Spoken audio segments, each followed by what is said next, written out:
Farm, rode horses as much as I could, and worked with cattle. My mom had a book that asked what your career would be or what you wanted to grow up to be, and mine was always either a police officer, a firefighter, or a soldier. It was December of 1983 when I actually signed up. I wanted to be in the infantry because that's where you get to do all the fun stuff. When I got out of the military, I started working as a police officer, and then after that I picked up a job as chief of police in a small town, and then moved on to contracting after that. Well, I got to Benghazi, and I was going to be there for 60 days. That was my first time into Libya. I remember walking through our university, and there was an Army recruiter, and he picked me out of a crowd, and he said, "Hey, what are you going to do after college?"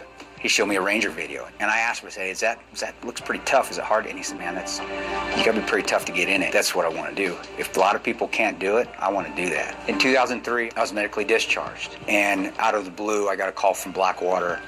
They were just starting, saying, "Hey, we're looking for contractors to go to Iraq." And I said yes. I got the call to go to Libya was early 2012. Did he help you? Third grade. That's when we lived across the street from the recruiting station.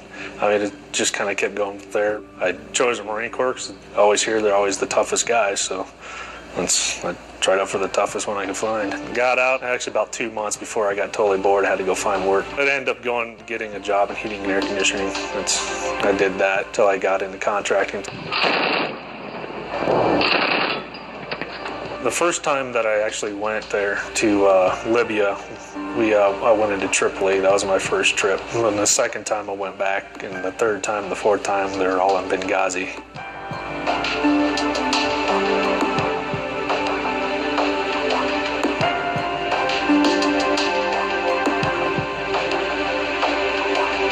This attack lasted 13 hours.